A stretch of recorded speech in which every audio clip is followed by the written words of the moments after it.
And then if we need a break, then we'll do a break. If you just tell me, okay, send me the signals. Okay, where was I here? Oh yeah, right. Okay. All the troops are stationed there around the Capitol, and they want to keep them there, right? So that. Anyway, so the thing is, it's developing into a religious problem. When I was 18 or 19 years old, I went to Israel, spent a couple of years on a kibbutz and so on. The situation there was completely different. Most of the kibbutzim were socialist kibbutzim. And the Orthodox, the religious Jews were a minority. You would hardly see any. And I went to, you saw in the biography, sort of a yeshiva academy, which was run by Orthodox Jews with beards, the rabbis were teachers, and they were against Israel. You're not going to believe this, but the reason is because they were familiar with the prophecies. And they knew that in the prophecies it says that Israel is going to be built up at the time when Messiah comes. And since Messiah hasn't come, Israel can't be from God. And it turns out in the past number of years, this sort of changed it. They said, well, maybe we are getting close to the Messianic times. And this is why Israel has been built up. Because it seems to be, it was blessed, it was kept up. They won wars against enormous odds and so on and so forth.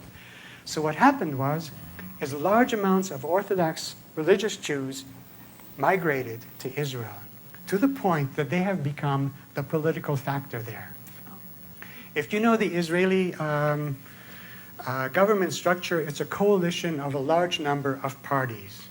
And which side the religious faction sides with is the one that gets into the government. So they pretty much have the decision of a significant factor, I would say the significant factor of the politics in Israel. And their idea, they are convinced that we are in the Messianic times. They want a large Jerusalem, a large Israel. They want to reinstate the temple worship, and there's no way that they are going to give up Jerusalem. Absolutely no way. And then we have the problem with the Palestinians, and the radical Muslims are becoming, right now I think Hamas came into the government, in the Palestinian government. So there's no way that they are going to give up Jerusalem.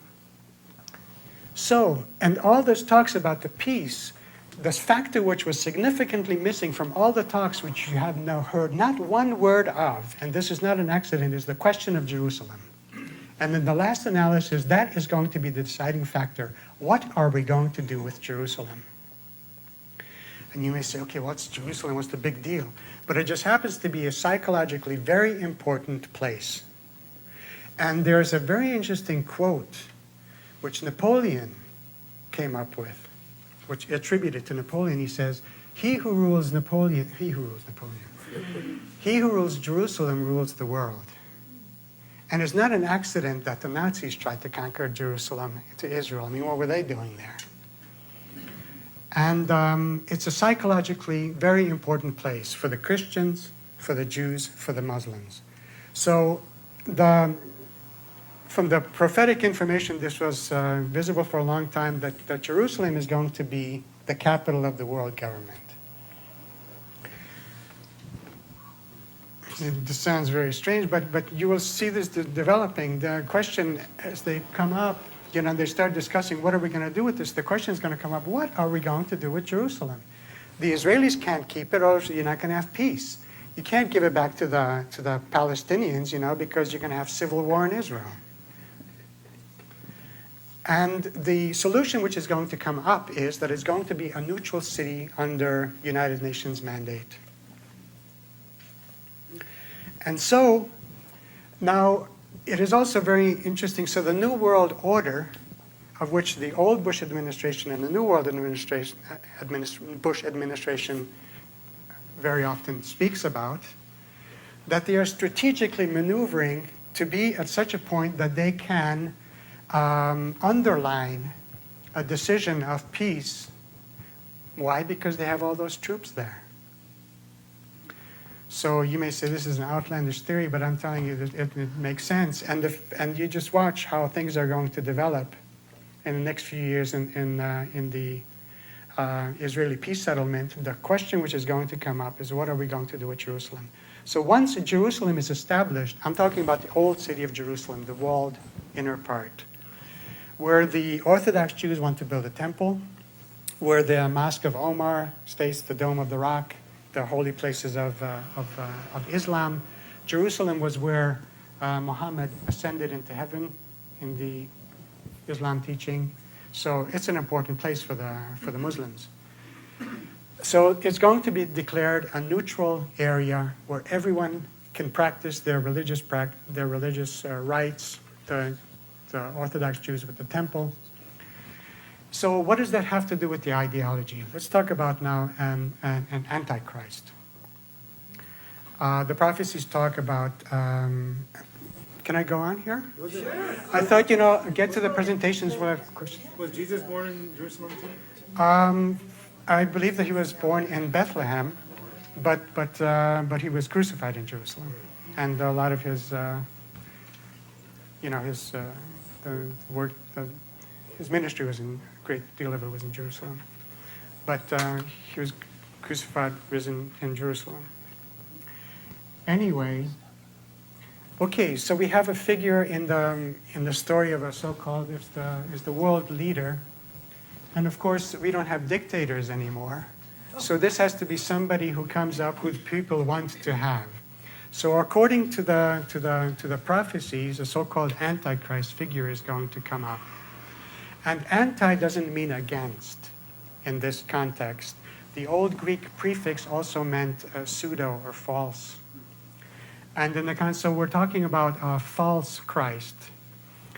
And I have a pretty good theory about who this person is.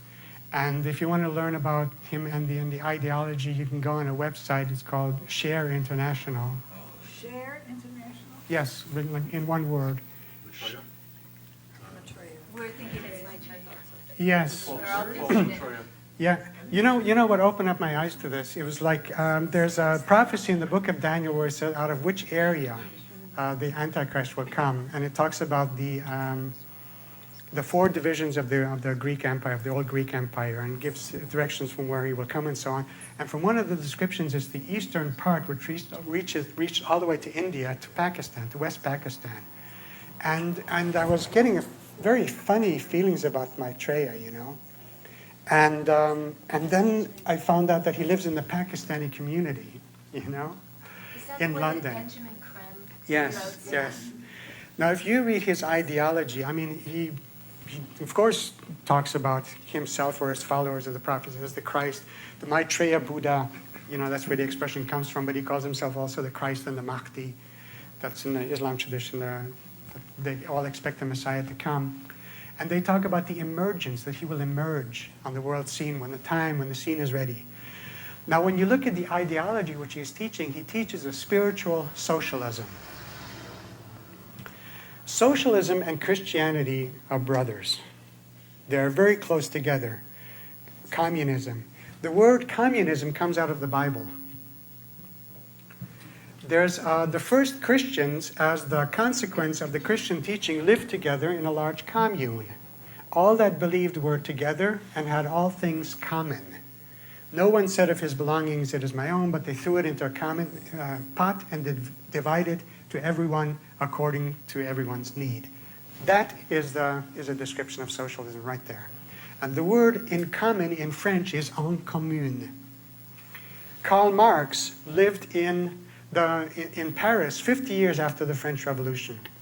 The French Revolution was a socialist revolution. If you read Rousseau or the writers of that time. And the French Commune was world famous. And they had the commune en commune, in common. So Karl Marx, so they got the socialist idea, from the Christian idealism, which was passed on through the humanists, which were liberal Christians and so on, and was passed on into the ideology of the French Revolution. And you had the commune, and from this, Karl Marx got the word communism. And the only difference between Christian idealism and socialism is that one does without a God, apparently. But Maitreya combines all these elements. Now, if you come up with this ideology, it was, if I didn't believe he was the Antichrist, I would probably follow the guy. I mean, what he is saying makes absolute sense. And what is the boogeyman in this situation? It is capitalism. The world capitalist system. What is causing this economic problem, this great manufacturing? Why are we polluting the world? What is causing this great crisis, of climate? It's this manufacturing and all these cars and all these pollutants that we are, because of the commercial system that we're living on. You can't get rid of the cars. Millions of people would starve in the system that we have right now. You can't solve this problem, of pollution. And even if we go into hybrid fuels and so on, what about China? Every Chinese having a car now, and they're going to start spewing pollutants into the air. Alone the manufacturing process and so on. So there's got to be a radical change in the world. And what about the forests, the rainforests, which are being depleted? For what reason? For commercial purposes. So if you come back to all the questions, what are the problems in the world today? The answer that comes up is the commercial system that we have right now. So you may say, well, how is it then that the commercial system comes up to be the enemy, yet we have these fund managers at the top who are allegedly running this whole thing? How do you reconcile this? Well, let's look at the model of Hitler's National Socialism. A Nazi party is short for Deutsche Nationalistische Sozialistische Arbeiterpartei. It's a mouthful, right? But it means German Socialist Workers' Party. So the Nazis were socialists. What did they do different than the communists did? When the communists take over a country, they take over the industries and they take the wealth away from the super rich and they try to distribute it to the poor. Well, Hitler did not do that. His socialism, which was by some historians called, ironically, a socialism of the rich, what he did is he cooperated with the wealthy, with the industrialists. He said, we're going to create a socialist system. The workers and the poor people are going to have everything that they want, but we are not going to take away your wealth. You keep your industries and your power and your lands. You cooperate with us, and we create a socialist system with you guys intact. It worked perfectly. And so this is what is happening right now. We are creating a socialism of the rich. The infrastructure of the world is being taken over. And those people who are in power now are going to be in power later, except we're going to change the system at the bottom. So how is this going to work? Well, the difference between, and to the true Christ. The true Christ means the anointed one, the anointed leader, the Messiah. Right? I mean, it can be a person or an ideology. The jury is still out on that one. But the point is that the socialism as we know it is forced from the outside, whereas the socialism of the golden age is going to emerge from the inside out. That is the difference. Civilization at this time is not ready for socialism of the golden age, which emerges from inside out. So it's going to be forced from the beginning. And the system which is going to force this is the 666, the microchip system. I don't know how far, you know that in every barcode there's a 666. I have a few pictures.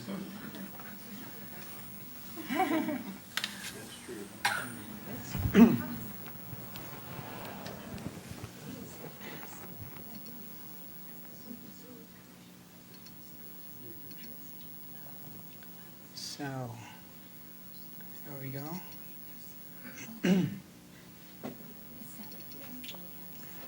Okay. While he's getting that, in case any of you leave early, I wanted you to know that he's gonna teach a workshop on Saturday. He's obviously not gonna be able to cover everything tonight. And the information's on the table. Is the workshop here? Yeah, the workshop is here. It's on a little bit different subject, but it has relevance to this topic. And in the last point is going to lead up to that. And thanks for reminding me. Okay, so which one is it? Okay, here's a very good illustration of the barcode situation. Oh, here we are. Okay, so this is 0, this is 1, this is 2. The barcode is simply thick, thin lines put together in different combinations. This is the code for 3, this is the code for 4, this is the code for 5, this is the code for 6. 2 thin lines next to one another. Every barcode has 3 steering signals, and there are 2 thin lines at the end, in the middle, in the beginning. This is the signal for the computer programs that read it. You know, start here, this is the middle, go back this way, so on and so forth. It just so happens that the 3 steering codes are exactly the same as the codes used for the number 6.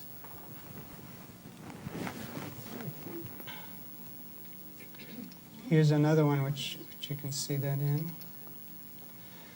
Okay, this is the reason why it's so digitalized, because it's actually quite small, and I blew it up a bit. I went on, you can go onto a website and find a barcode generator. So I went in and I put in 1, 2, 3, 4, 5, 6, 6, 6, 6, 6, just to see what it looks like. And so it comes up, you have the steering codes here, steering code in the middle, and you can see all of these here are the ones which are 6s. You can do this in the internet, it works. And you can see that there's 1 6 here. I mean, the same 2 thin lines next to one another are always found in every barcode. There's another one which is just, let's see if this is the one. This is just any number, just a number randomly taken out. It has a 6 in it also, and here's the 3. You can look at any product, and you will see that there's always these 2 thin lines, one in the middle, one to the left, one to the right. And 2 thin lines also represent 6, so for some reason, however it came out, it just happens to be that the barcodes, all barcodes have 666 in them.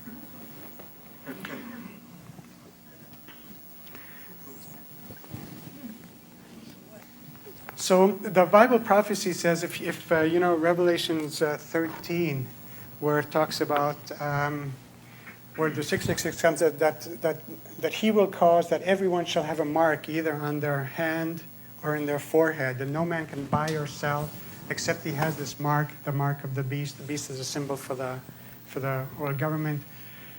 And no one can buy or sell unless they have this mark.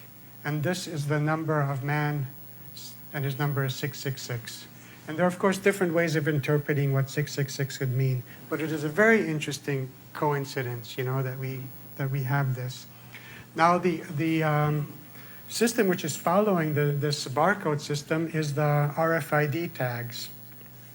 RFID tags are so small that they can be injected under the skin. They're already being used to identify animals, and also for people who are, hemophiliacs or epileptics and so on can make use of this. And has a great deal of information. You can't lose it. And when the paramedics come, they have the thing to read it, and they know everything about you, your blood type, your medical history, and so on. Bank account. Well, that's the next thing, of course, is that the bank account, there are step for step going. Now Europe happens to be more advanced in that, and you wouldn't believe this, but even Africa is more advanced in this sector already than the United States. I think they're just waiting here,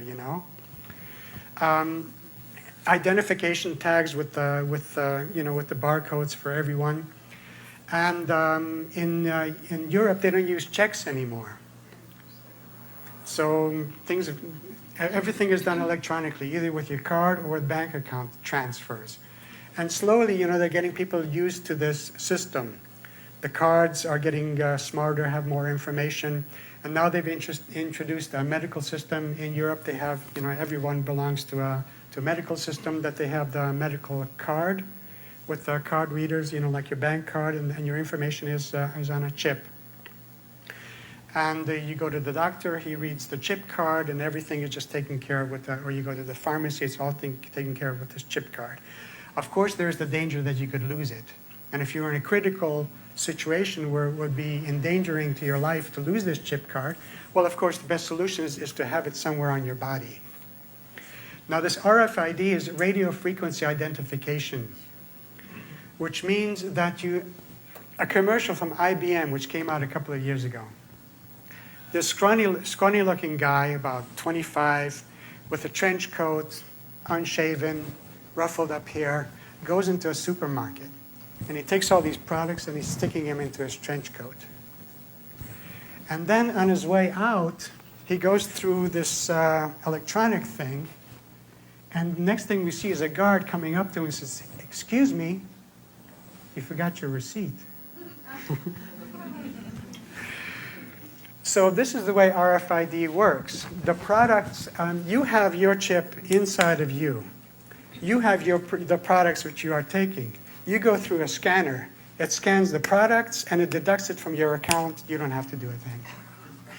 That's the way it works. And those there's little cards that you get from supermarkets, for steady customers. Well, there are a lot of stores being set up that when you go in with one of those cards, it has an RFID chip in it. And they know where you are. They know which aisle that you went to, what your buying habits are, where you spent time or where you didn't, and so on and so forth, what products are interesting to you. Well, anyway, when we are getting in a world where we have this crisis situation, where the weather is getting really bad, and we have to find a situation where we can feed people, and we want to eliminate criminality and everything negative which is associated with money, black markets, drug dealing and all this kind of thing. Well, you can eliminate this at one shot. So suppose this great ideologist comes up and he says, we're going to form the greatest utopian society that we've ever had. We are finally going to enter the paradise. And we are going to get rid of the evils of the negatives of commercialism. And we are going to make a system, make sure that there's enough food production, that no one hoards food, that you just buy what you need, and so on and so forth, and everybody. And of course, in order to keep you from cheating and from keeping the criminal elements at bay, we set up this wonderful system. There's even a verse in Revelations where it talks about that the Antichrist will have power to draw down fire from heaven in the sight of men. This, the expression, the way that the Bible expresses itself. Well, I got news for you. We got this technology already. By GPS technology, and plus in combination with the RFID tags, you can wipe out somebody on the ground just by, identifying that's where the guy is, and you have the lasers are not quite accurate. They have a few feet that they're off of, so it would be dangerous to hit somebody in a crowd. But if you get it, if somebody refuses to take this mark, this tag, we say, what's wrong with this guy? Why is he refusing? This person is antisocial. There must be something wrong with the person. So it talks about a very strong division among the people which is going to be coming up. One group says it's a great thing, let's go for it. Another says, well, it's completely against civil liberties and so on. And, I'm not going to take it and so on. But as the crisis comes and as the world government becomes, more necessary in a crisis period, when you have a fire, you don't have a bunch of firemen coming up and says, well, let's vote on it. How are we going to put this fire out?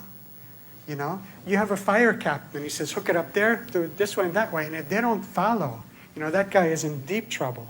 If you're in a crisis situation, that is not a time where you say, okay, well, let's all vote on it. Let's form a committee. Let's talk about, how we're going to save the world. As the crisis gets more and more imminent, then look at what happened after 9/11. Within a couple of days, very surprising how the Bush administration was so organized.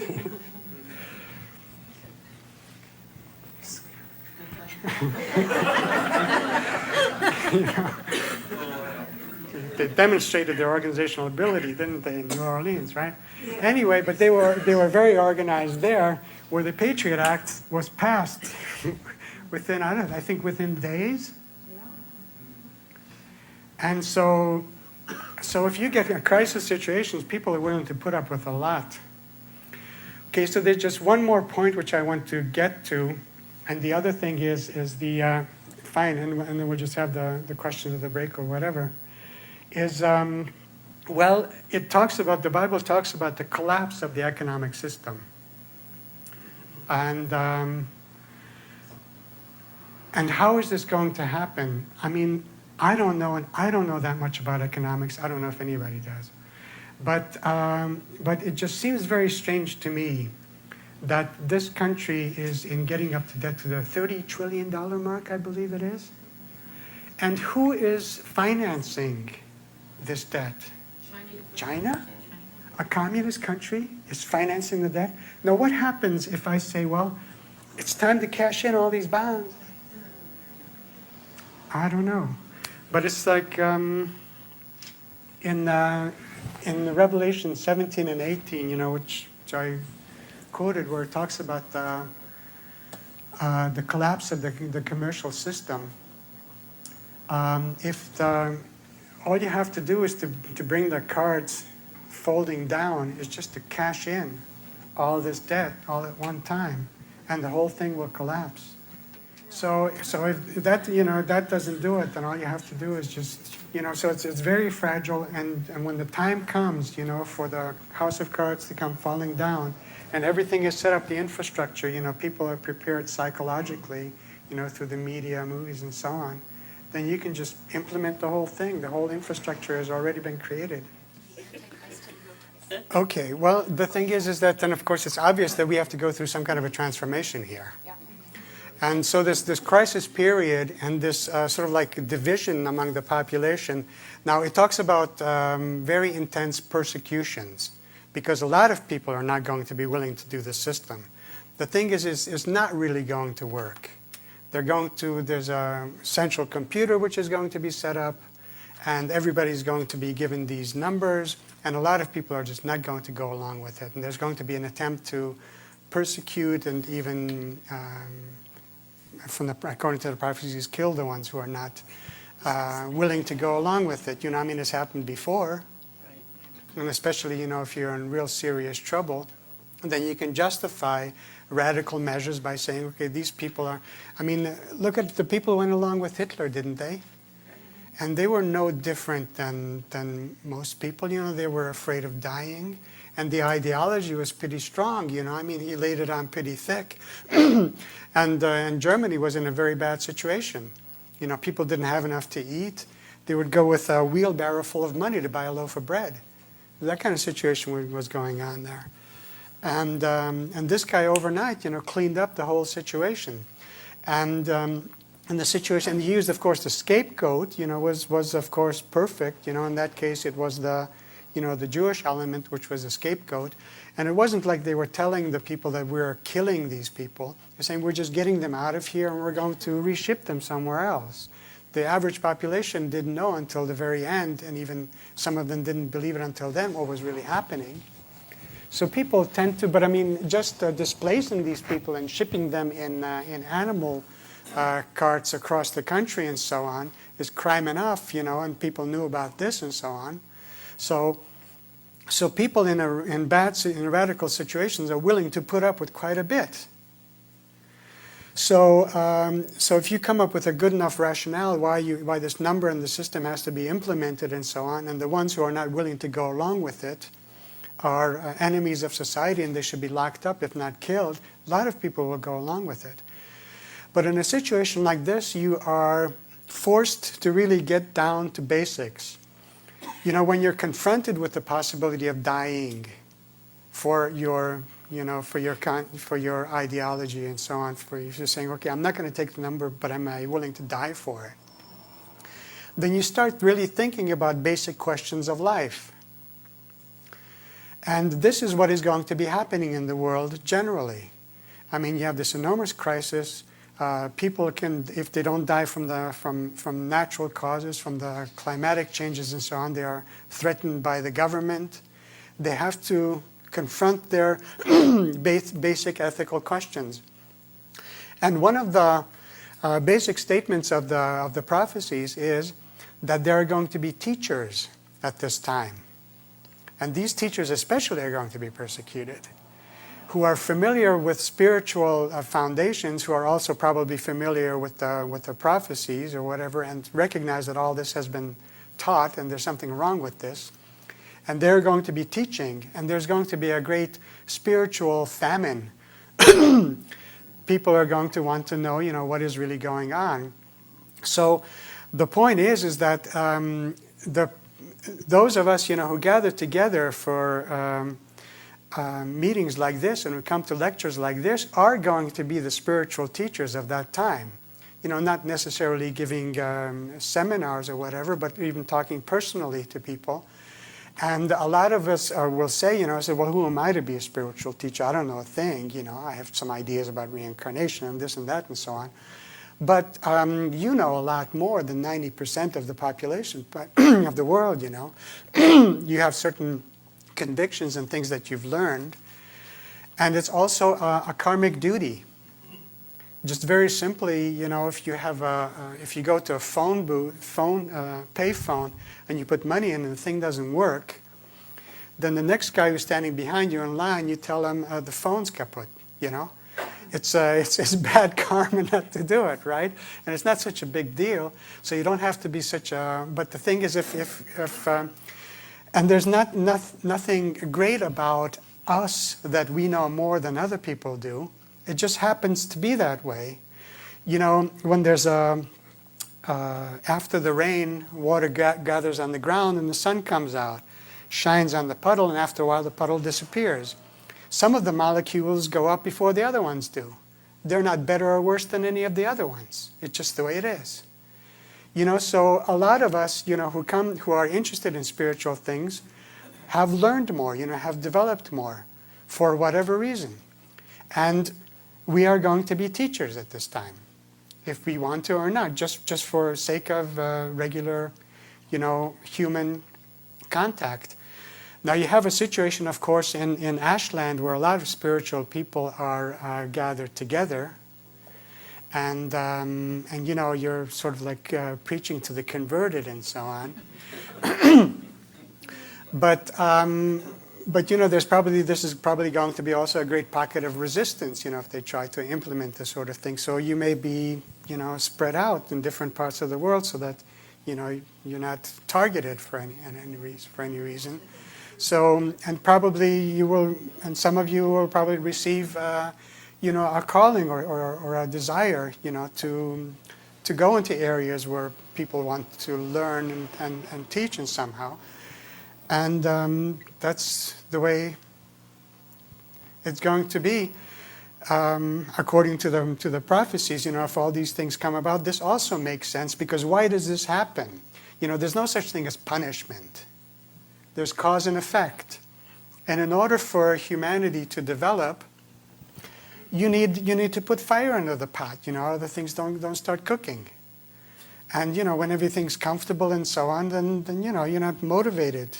But you know how it is in your life when you've had crises and pain and so on. This is when you get down to it. And start, what is this all about? Why do I have to go through all this? And you start thinking about basic questions of life and so on. And so this is going to cause an enlightenment in humanity, so that and a lot of people will die. I don't want to get down to the statistics, but if you read the book of Revelation, it's talking about 2/3 of the world population dying. I don't want to believe it, but a lot of people are going to die. And the ones who survive have gone through an enormous transition. What about the avian flu? There's certain signs. It talks about like geological changes. It talks about famines, pestilences, and so on. All these diseases. If you read the prophecies about this time of tribulation, as it is called, these epidemics are predicted as one of the signs. So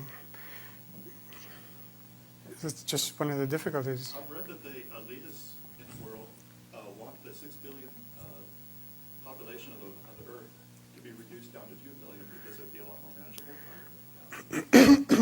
At least down that far. There is a population. Oh, I need to what? If you have a question, could you talk into the mic because, otherwise people can't hear you. It's too loud? Okay, well then you can repeat the question. Oh, okay. Yeah, but the film can't. Well, I don't know. Maybe it's sensitive enough. I'll try to stand closer, and then I can get. Then it'll probably come out. But the point is that the overpopulation is a problem. It is true, and it's like, you know, a lot of overpopulation. I mean, we were talking today because Asha has a large family, and I like large families also. I think I like living together in the golden age, for instance. People are going to be living together, according to the prediction. This also makes sense in sort of like tribal societies. You know, like small groups. Working, there's a very nice prophecy which I liked, where they're talking about circular villages, and they cultivated the land in their area, and you have groups of, I don't know, maybe 20, 30, 40 families or something like that. And you don't have this problem with the isolation of children, you know, children growing up alone, or one-children families. It's hard on the child. Like and the healthiest form, I believe, and you know, humans are not made to live in this isolated little things. They work together in groups, and there are many predictions about that. There will be, like, you know, prophets and teachers and so on, who will be like spiritual leaders of these communities and so on. But the world will be divided up into little communities, and then part of the overpopulation also is like for some people, the only recreation that they have is to make children. You know, in third world countries and in poor countries and so on and so forth, you know, that's the only pleasure that they have. Well, that's an important point that I just heard on the thanks. radio, is that one of the reasons that we're experiencing the swing to the right in the last two elections is pretty simple, because the baby boomers, the conservative baby boomers who have children, they had a lot of children, as opposed to the liberals who only had one or two. Yeah. And that is the trend across the world. The fundamentalists are reproducing at the 10 times the rate of intellectuals and humanists. Yeah, And it's true. in all the religions. Yeah, that's true. And that's why Israel party, the Orthodox party and the Hasidic party is expanding so quickly, because they have 12, 15 children. Right. Yeah.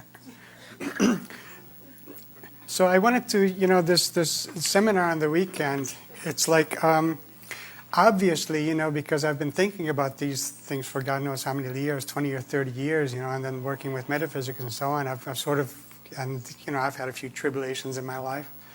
And so, you know, I've gotten down to certain questions about, you know, what it's all about and so on. And so one of the things which I wanted to do for a long time is like to work together with other people to get together, to get something like a spiritual training program. You know, there are certain basics of that people should know, you know. And, you know, just basic questions of life. I mean, even those of us who are interested in spirituality and esoteric and metaphysics and so on, don't have answers to some basic questions. I mean, for instance, people ask, well, what's the meaning of life? You know, what is all this all about? You know, that's like a very trivial kind of question. It's almost trite, you know.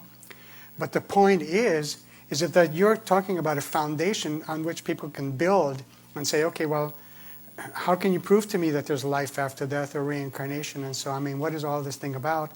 So I've confronted these questions, you know, very basically, working also with things in science, you know, cosmology. I mean, the Big Bang theory is outdated. I mean, and no serious scientist believes that there was just one Big Bang of creation and it's been expanding ever since. It doesn't make sense. That's not the way nature works. All the forces of nature are in perfect balance with one another. That which expands is in perfect balance with that which draws. This is an old teaching in Hindu philosophy where they say that reality is the exhalation and the inhalation of Brahman. And, and what the modern cosmologists are coming up with is that, of course, it doesn't make sense that all of a sudden there was just this big clump and it exploded and it only happened once. That's not the way it worked. There's this implosion and explosion constantly taking place. You can observe it in the universe everywhere. What is a galaxy? We were talking about that. You have a black hole. A black hole is when mass begins to be very dense. The gravity is stronger and stronger. And why does it rotate? Is because it's grabbing things which are floating by, you know. And it grabs it in its gravitational field and is drawing it. Of course, these things take billions of years before the galaxy collapses. But if you see water going on a drain, it's the same.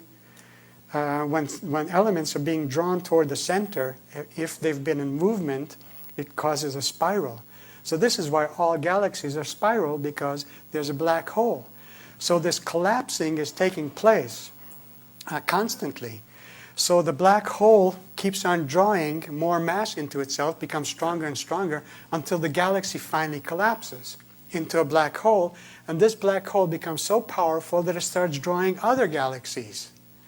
And so eventually what you can have is, like, you can have all the material on this plane of, in this dimension of reality, as we call it, eventually be drawn back together. This is the way things work.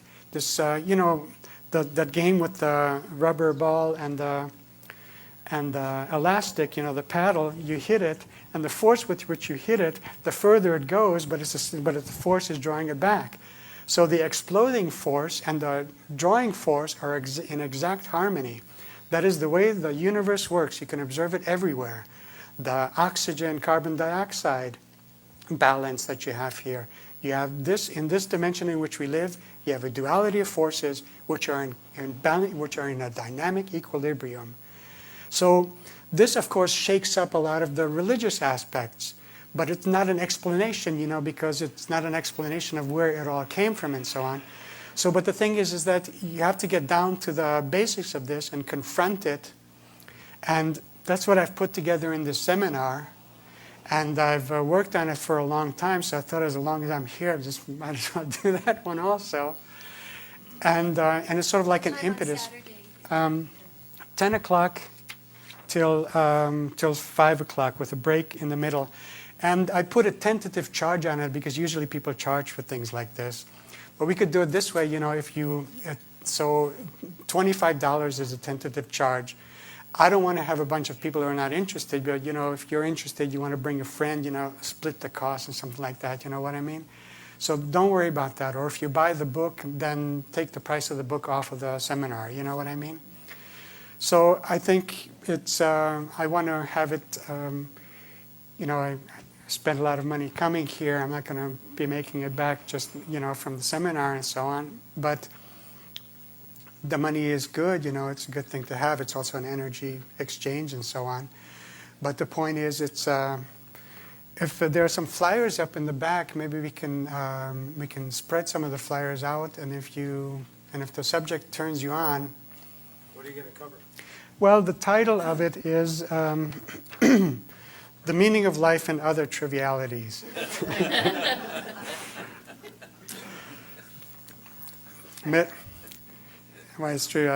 Metaphysical Foundations of Spiritual Growth. Cosmology and the Nature of the Universe. The Universal Presence of Life. That is a very interesting thing. You know that the basic amino acids that are the basic building blocks of life are created in space, in chemical reactions in space. And they are present throughout the whole world, throughout the whole universe. And so whenever it comes into an area which is conducive for it to develop in any way, it develops. And you don't need much for that. For basic forms of life, you don't need much more than heat and water. And there are some theories which say that there are life forms which can exist even without that. You know, there are some primitive forms of life which just live from rock. I don't know, but generally speaking, wherever you have warmth and water, And in our solar system alone, there's some moons of Jupiter and Saturn, which are, the gravitational pull causes heat and the ice melts and so on and so forth. Life forms will develop everywhere in the universe. So it's like the universe is alive. And this is an ancient teaching. So if you want to teach somebody about the universe, they're not going to settle for their old-time religion anymore.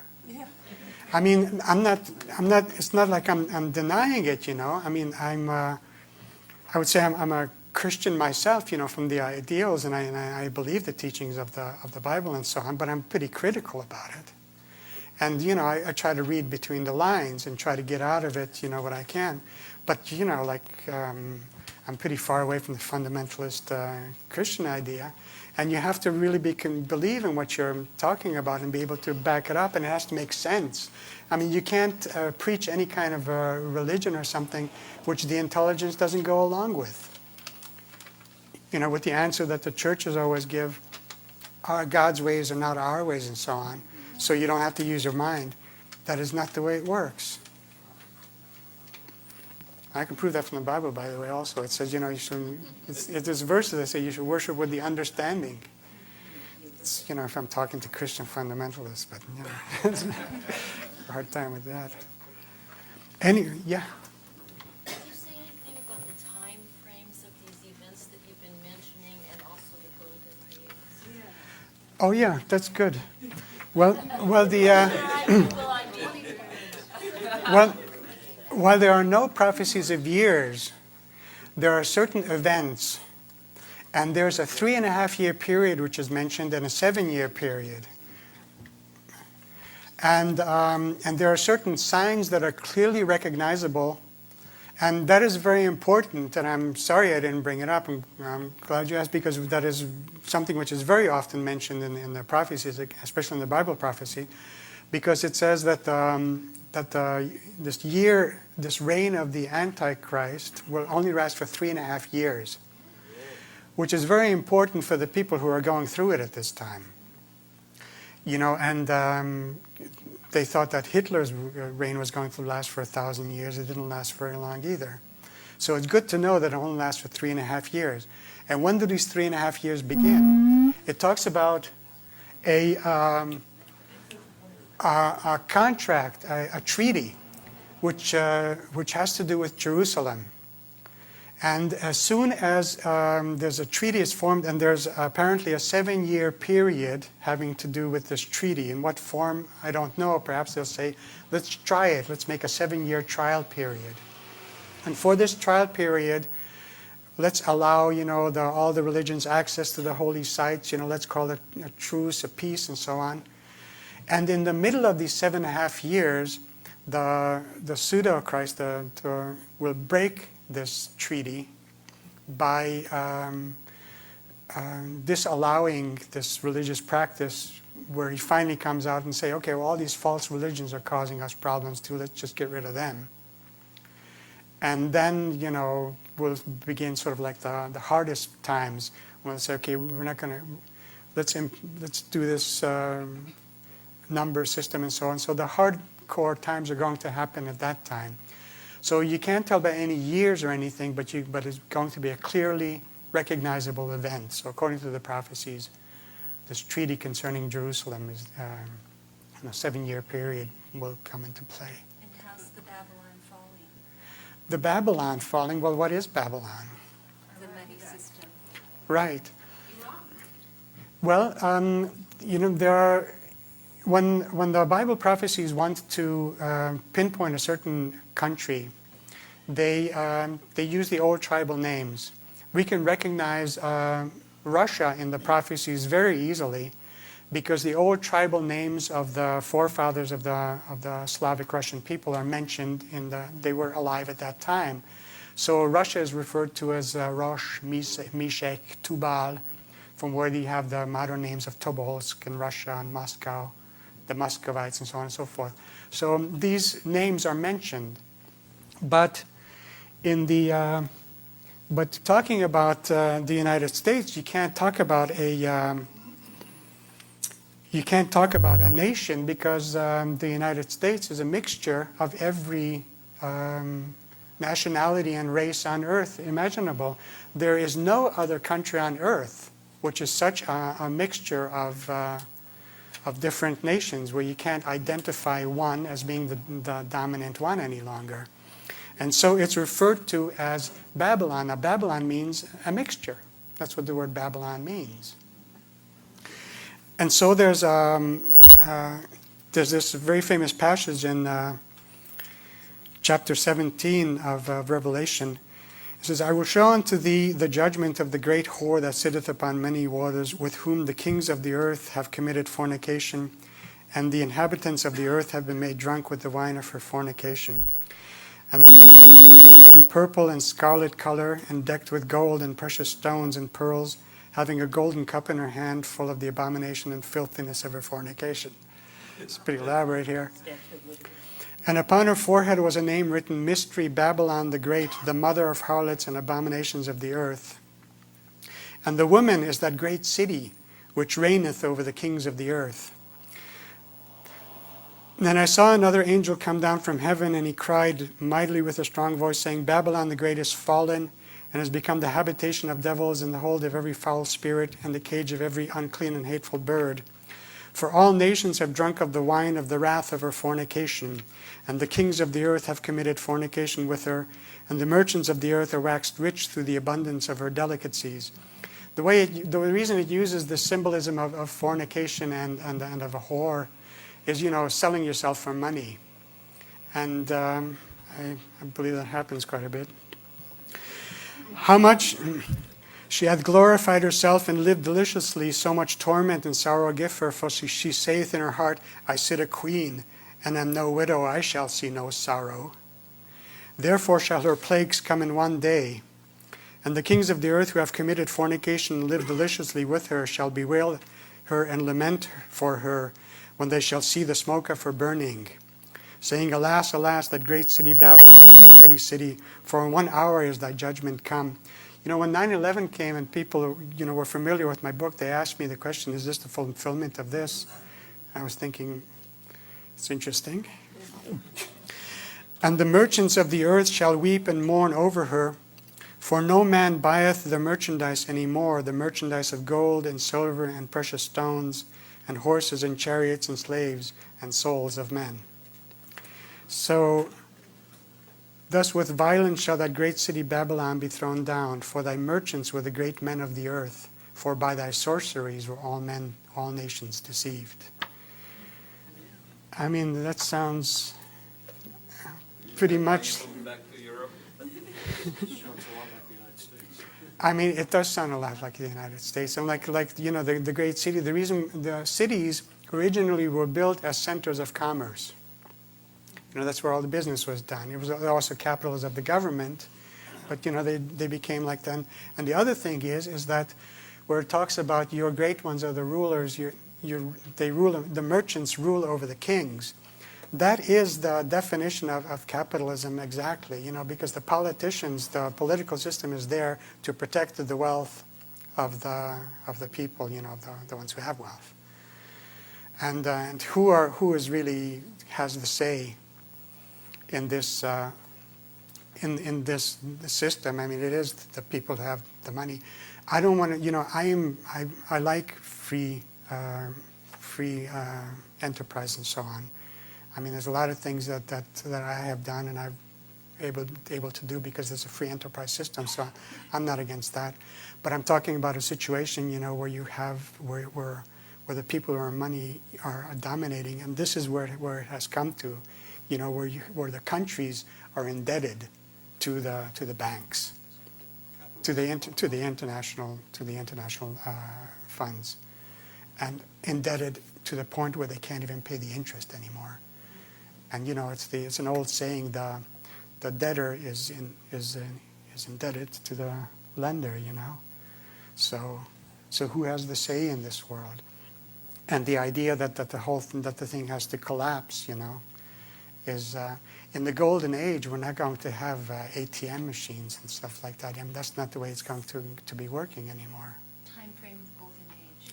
Well, immediately after this, the thing is that You know, of course, the prophecy says that immediately after this 3.5-year tribulation period, is you know, if you put it in the frame of the Orthodox Christianity, then Christ will return to earth. Other people believe that a extraterrestrial intervention will take place, or whatever form. You know, it could be all of the above. You know what I mean? But if the Why not? consciousness of the people won't change, then nothing will be different. So, so the change has to be in the consciousness of the people. Right. So this time of trouble is going to bring about this consciousness change, where, you know, they've had this system, the technology and so on, to put together a perfect system, and it has not worked, and all this persecution, all this time of confusion and so on. The people who are going to be left are going to be open to other solutions. If you come back, you know, if a Christ-like figure comes back today, most of the people are not going to pay much attention, you know. I mean, you know, they're going to just keep on putting their money into the slot machines, you know what I mean? And the consumption and so on. So the people have to be ready for it and open for the message. And so they have to be prepared for it. So apparently this is going to be the mill, which is going to, you know, soften up the fire under the pot to make people open. The person who's going to broker the peace deal that will last 3.5 years, am I assuming correctly, that would be the Antichrist? Yes, that would be, you know, because it has to be a figure who would be accepted by all the three religions. Who is going to be brokering this peace deal? Is that going to be the Antichrist? And this is also where, in my opinion, the figure of Maitreya fits perfectly, you know, because he is setting himself up as a holy man of all religions. From the way that he looks, if you've seen pictures of him, you don't see many pictures, but I've seen some pictures. He looks, you know, ethnic. Dark skinned, you know, not dark skinned, but, you know, sort of like he could be an Arab, he could be a Pakistani. Some people think that the Antichrist already came, and that's Ronald Reagan. Because his first, middle, and last name is 666, and that he also brokered the peace, came down, the Berlin Wall came down. Right. You know, you can find the 666 in many people's names. I have a little article, and people have found the 666 in the Pope and Bill Gates and so on and so forth. But there are very clear signals about what this guy is going to do. He is going to create a peace, and this Jerusalem situation is going to be, he's going to broker this peace. That's the guy. And this person is around right now? Well, I mean, if I am correct, I believe that is a Maitreya, and he's in connection also with, you know, with a very ancient esoteric tradition, you know, which goes back to Alice Bailey and the Theosophans, and then a lot of the lodges which trace their origin back to ancient Egypt and Akhenaten, as a matter of fact, which is an interesting thing. One of the visions which Gene Dixon had, but he's in touch with these ancient esoteric traditions, which are also behind a great deal of the lodges. RVML Resource Center is